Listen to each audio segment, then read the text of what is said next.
ഒരു സമുദായത്തിന്റെ ഉള്ളിൽ നിന്ന് പരിഷ്കരണം അല്ലെങ്കിൽ UCC വേണമെന്ന് പറയുകയാണ്.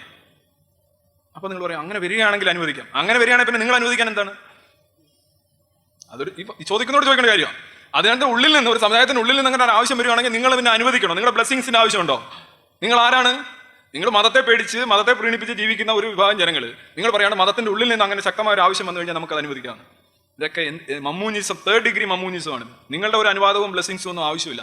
ആകെ നിങ്ങൾ ചെയ്യേണ്ടത് അങ്ങനെ ഒരു മൂവ്മെന്റ് അവിടെ ഉണ്ടാകുമ്പോൾ, അങ്ങനെ ഒരു ജെർമിനേഷൻ ഉണ്ടാകുമ്പോൾ നിങ്ങൾ അനുഗ്രഹിച്ചില്ലെങ്കിലും ഡാഷ് കൊടുത്തില്ലെങ്കിലും ഡാഷിനെ വിട്ട് കടുപ്പിക്കാതിരുന്നാൽ മതി. പക്ഷെ നിങ്ങൾ ഡാഷിനെ വിട്ട് കടുപ്പിച്ചുകൊണ്ടേയിരിക്കും. എന്നിട്ടാണ് വലിയ വലിയ ന്യായം പറയുന്നത്. എന്താണ് നിങ്ങളുടെ പ്രശ്നം ശരിക്കും? സംശയിച്ച് ഇങ്ങനെ പോകുന്നതാണോ? അതോ അമ്മ കൊടുത്താലേ അച്ഛൻ കൊടുത്താലേ കഴിക്കൂ എന്നുള്ളതാണോ?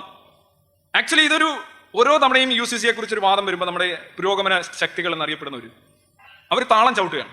EMSന്റെ അനുഭവമാണ് അവരുടെ മുന്നിലുള്ളത്. EMS യൂണിഫോം സിവിൽ കോഡിന് വേണ്ടി ശക്തമായി വാദിച്ച ആളാണ്. അന്ന് EMFന് കേരളത്തിലെ തെരുവീതികളിലുണ്ടായ അനുഭവം CPMനെ പോലുള്ളൊരു പാർട്ടിയെ നേരെ ജസ്റ്റ് U-ടേൺ അടിപ്പിക്കാനുണ്ടായി. 1 കെട്ടും 2 കെട്ടും വേണ്ടി വന്നാൽ EMSന്റെ കെട്ടും എന്നായിരുന്നു മുദ്രാവാക്യം. നിങ്ങൾക്ക് പുതിയ തലമുറയ്ക്ക് ഒരു പക്ഷേ പരിചയം ഉണ്ടാവില്ല. അന്ന് ഒരു പുരോഗമന നിലപാടെടുത്ത പാർട്ടി ഇന്ന് എവിടെയാണ് നിൽക്കുന്നത്?